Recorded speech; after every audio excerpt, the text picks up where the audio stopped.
I survived 1 year in hardcore Minecraft. This is a challenge that only a few people have been able to pull off. But today, I'm going to attempt to be the first to survive more than 365 Minecraft days in the new 1.17 snapshot. In this, we are given new animals, new world structures, and so much more. So, if you haven't watched the first 300 days of this 1 year journey, feel free to go back and watch the first 3 parts. Over the first 300 days, I did many things such as killing withers, the ender dragon, and completing raids. And in this video, we are going to get up to so much more. So I really hope you guys do enjoy today's video. If you do happen to enjoy it, please consider subscribing. It is completely free and you can always change your mind at another time. But now, I hope you guys are ready to sit back, relax, and enjoy my 1 year journey through hardcore Minecraft.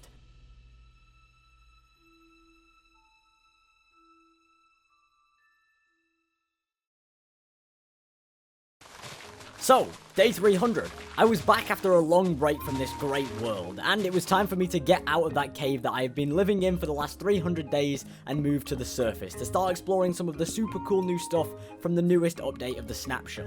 So to do this, I needed to start working on a house. In the 300 days video, I started the replica of a spruce village. And I wanted my new house to fit the theme of that village, so that's what I got to work on. This house was going to take up time and resources, and not just a few resources. The roof of this place alone is going to need so much wood. So I started building, and along the way I added a few touches that I had never done before, such as a smoking chimney. This was my first ever campfire that I had made in Minecraft.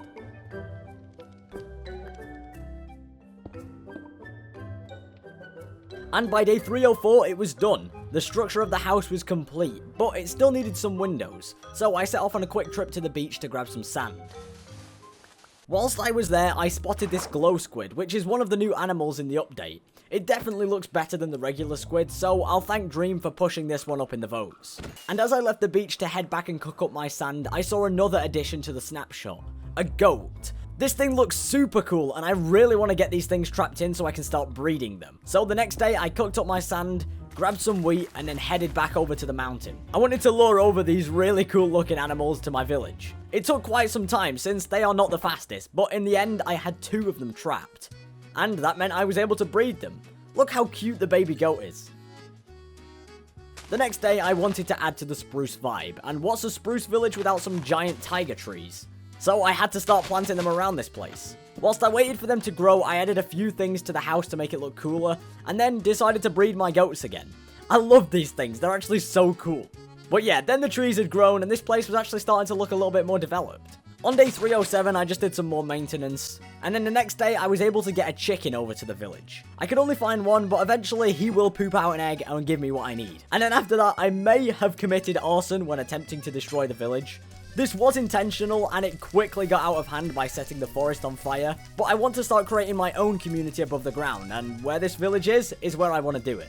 It took a while, and completely wore down my tools, so I had to go and get mending on my shovel, since it was near its end. But unfortunately, it seemed that when I updated the world to the new snapshot, all of my villagers had reset, so it was time to refresh this guy over and over and over again until I got mending, since all of them lost their trades. And after many refreshments, it finally came to an end. And when I saw the price, which was actually really good, I decided to buy 4 for whenever I need them in the future. And now I can resurface with a shovel that has some life in it. And when I did resurface, I found another new mob from the snapshot. An Axolotl. I did some research on this thing and it seems it's like a lizard fish kind of thing. But I wasn't focused on this guy at the moment. I wanted to continue demolishing the village, so I got back to work. And after destroying many more houses, paths, and trees, this place was pretty much all cleared out. It seemed only one villager made it out alive, so I decided to trap him in a boat. Unfortunately, he will never be seen again due to a sad situation that happened in the nighttime with a zombie. But now that the village had been deleted, it was time to check out this axolotl a bit more. I did some research and it seems that they like tropical fish, so I knew exactly what I had to do. I made myself a fishing rod and headed out. And I won't lie, I was sat here for a long time, just sat fishing. And if anyone knows me, sitting still is the thing I hate the most. So I decided to set off into the ocean and search for tropical fish myself. I'd rather spend more time actually moving around than standing still. I hate standing still. I did get into a slight tangle with some drowns in the process, and they had tridents, which I was able to get one of. This is something I've always had to make an effort into getting, so the fact that I got a trident without trying was incredible. And after spending a whole night at sea trying to find some tropical fish, I was finally able to locate myself a school of them. And I gave them a very quick and painless death. I was able to get 13, so I headed back home. I fed the axolotls and then they did their thing. I gave them some privacy and then I had myself a baby axolotl. I realized that they were drawn towards me when I was holding the tropical fish, so I lured them down into the no-name cave and put them in my fountain.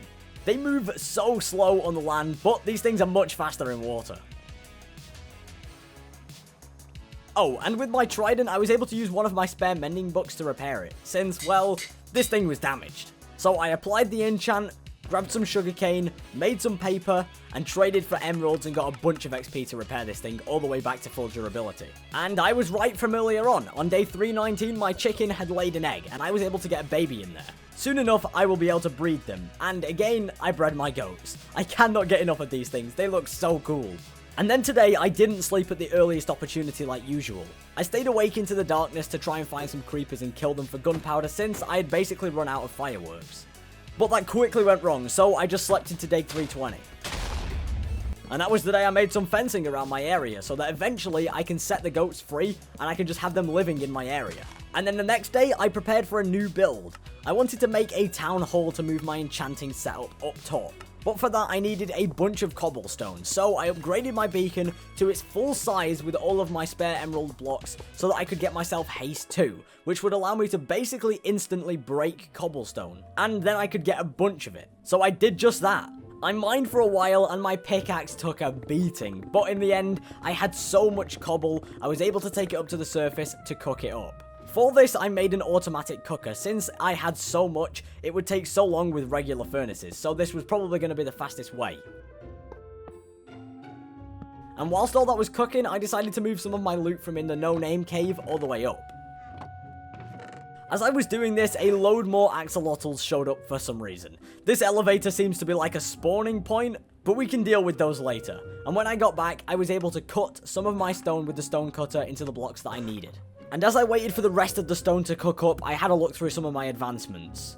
I still have a bunch of these left to do, so if you guys want to see me do this in my video series of this world, let me know in the comments down below. But the next day, I was able to start on my build. I had quite a lot of stone bricks that I could use to build with, so whilst the rest cooked up, I got straight to work. I searched up Town Hall on Google before starting and took the first image that I found, and built from that. I'm usually not the best freestyle builder, so I think going off a picture will help me out a lot. In the process, I tried out a bunch of different styles and went through a load of blocks, but after a few days, the general frame was looking pretty good for this place.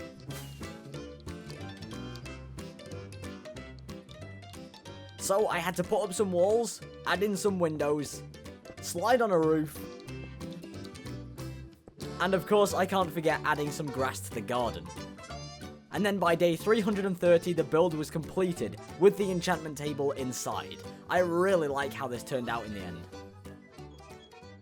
So now that was done, I needed to head back into the nether. I had used up all of my quartz for that one build, and I needed some more so that I could make observers for my above ground automated bamboo farm. I wasn't in here for too long since I got quite a lot of quartz super quick, and I saw a skeleton make a big mistake at one point. So after seeing that, I headed home with all the quartz I had, and upon return, I headed straight into the cobble mines.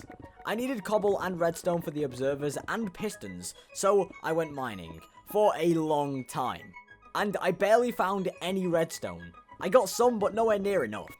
So I came back quickly, grabbed some sugarcane, crafted some paper, and traded the villagers for emeralds again. I could then trade with a cleric to get some redstone for my emeralds. This was slow, but it felt quicker than mining. And then finally, I was able to get to work on my farm. This thing wasn't supposed to be hard, but since I'm an idiot, I built it wrong so many times before it was even remotely close to being complete. After a while, I had done enough to get the glass down, and then also the bamboo. I needed some glowstone, so I had to head back into the nether, but I got all I needed and headed back pretty quickly. And after that, the struggle. I don't even want to get into how frustrating this was, but on day 339, I tried to set up one minecart to scoop up all of the bamboo that was being farmed. But of course, every single time that I put the minecart on, it would go so far and then just stop. It just decided it didn't have enough momentum, so I had to do more than trading. And since I had a lack of redstone, I couldn't afford more powered rails, so I had to go down and do more trading. And then after trying again with more powered rails, it seemed like none of the bamboo was actually being dropped off. So I just bit the bullet and made 3 completely separate tracks, which worked incredibly. This thing was making so much bamboo already. So I decided to give it a test. I made a path over to the farm, and during that time I was measuring how much was made. And when I got back, oh my god, this thing is efficient. The next day, I just added a few more hoppers to the system to make the bamboo flow through a little bit quicker.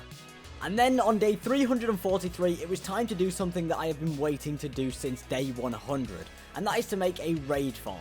And since I knew the location of a pillager tower, I decided it was probably best if I went to that pillager tower, completely destroyed it so I had a flat area to work with, and then made the grinder nearby. And this thing went up in flames super quickly. And after that, all that was left was a cobblestone outline, so I completely destroyed that and had myself a flat spawning platform for my raiders. I went home to get the building resources for this raid farm, but I completely forgot that I had gotten Bad Omen, so it was time for me to take on a quick raid. And that's pretty much exactly what it was. It wasn't hard by any means, since I only had Bad Omen 1.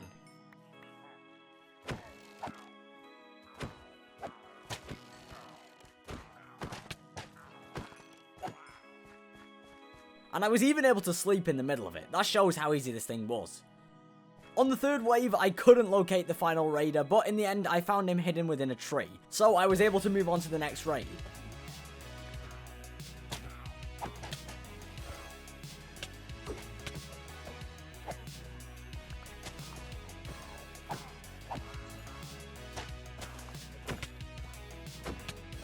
And as usual, the Ravengers posed a slight threat, but nothing crazy, and I was able to kill the final witch to seal the deal. Successful raid yet again. So, with the raid complete, I wanted to do some trading before I went back to the pillager tower. I went over to my bamboo farm, and this thing was almost filled to the brim. It is so efficient, so I was able to get myself a load of sticks to head down into the cave and do some trading with the villagers. And from this, I got so many emeralds and so much XP. When I resurfaced, I found a wandering villager who offered a gunpowder trade. This is the first one I had ever got with gunpowder. And he only offered me 8 until he needed to restock, but after waiting the whole day, I then found out that he doesn't restock. So I took care of him. And then I set back off over towards the pillager tower. It was time to make myself a raid farm, finally. And instead of sleeping, I decided to let the nighttime fall so that I could farm some creepers because I was going to have to find a village at some point, and I was running low on rockets. And after farming a few creepers, it almost all was over. Luckily, the totem came into use and saved my world from being deleted. But then I killed a few more creepers, and then the sun had risen again. So I set off with my new rockets to find a village. I really needed a village for the raid farm to work, since without a villager, the raid won't start. And eventually I found one. It was almost 2,000 blocks from where my farm was gonna be, but thankfully it was just a huge ocean between the land, so I could just bridge across with the villager. I spent the night here and then trapped some villagers in and started working on the path, which took a long time. I even had to go and grab more netherrack since I had completely ran out. But again, since I'm an idiot, I realized when I came back that I didn't even need to bridge since I was just bridging across water, the thing a boat is intended for anyway. So I just decided to row this guy all the way over the ocean and then start working on the farm. I was building for a few days because as usual I am awful at building and following instructions. But in the end I got my villager in the hole and was able to set up everything that was needed. And once it was finally done, it was time to get Bad Omen and give this a try. I walked over and the raid started. Instantly I realized an issue. The pillagers that were spawning at the outpost were contributing towards the raid, meaning that the first wave genuinely went on for almost 3 in-game days. since every single time I killed some, more spawned in that wave, meaning that I could never finish the wave. So after spending too long running around, trying to kill the pillagers and get through it, I realized what I had to do. I had to kill my villager and give up with this dream for now. I made this farm way too close to the outposts, so at some point I will make a new one a little bit further out to prevent this from happening again. But for now, this was a failed mission. When I got back, it was time to continue moving some of the stuff up to the surface, and this included my beacons, both of them. Eventually in this world, I want to get a beacon made from every single possible block, including netherite. So on my video series of this world, that will definitely be something that I'm going to do, and that series is going to be starting next week. So that will be one of the first things I work on. And then Minecraft started teasing me about my failed raid farm, and sent some pillagers over near my land. So I of course took care of them and introduced them to my sword, and then yep, it was raid time again. But this time I went to a different village. I couldn't deal with another raid in my dense man-made forest, so I visited the closest village to my area and started the raid there.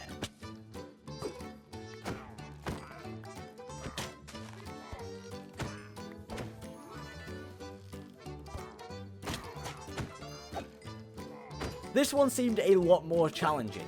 The open landscape gave the raiders a huge help when trying to locate me, and at one point I came really close to dying.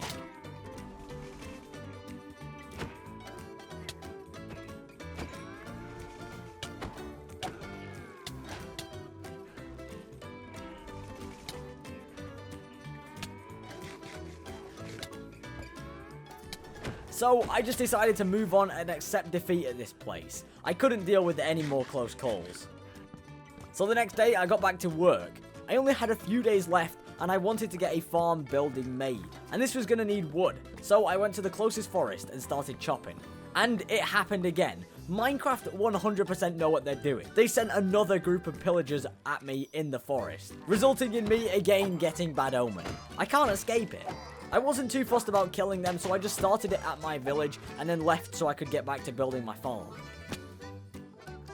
I remembered about a Badlands that I had seen and some really cool looking terracotta over there, so I wanted to use that on the build. So I set off towards that. I grabbed a bunch of it and then headed back with it all.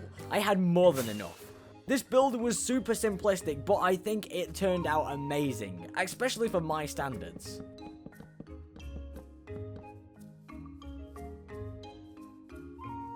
And when it was all done, all it needed was some animals, so I found some local sheep and drew them in. I wanted to grab my goats, but I completely forgot that the raid was going on, so I had to take care of that. And I did it very quickly, to be honest.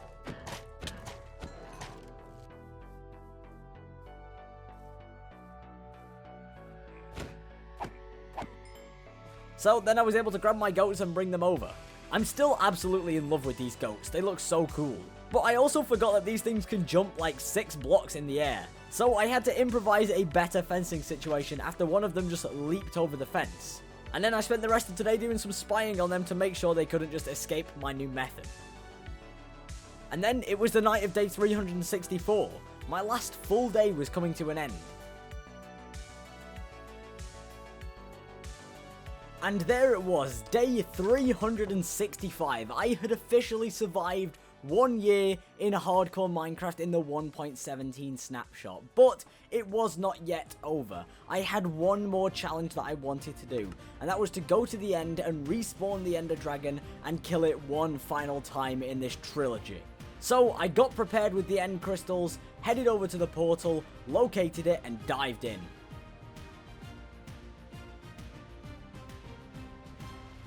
The ritual started, and the Ender Dragon was on its way back.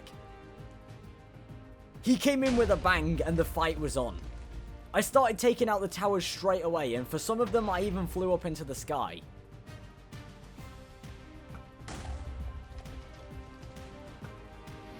But then I went in with my sword. I tried to do as much damage as possible, but he got away at around half health. And then he started his descent down again, so it was time to go back in.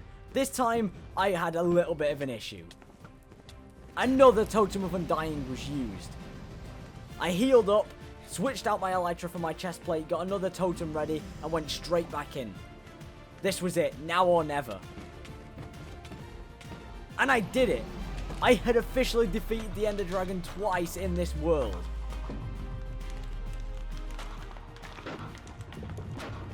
and all within 365 days I had survived. This up to now has been my most fun world out of them all, and I cannot wait to start off my video series on here, so I hope you guys are super excited for that just as much as I am. But for now, that is the end of 1 year in 1.17 hardcore. I really hope you guys have enjoyed, and I'll see all of you in the next one.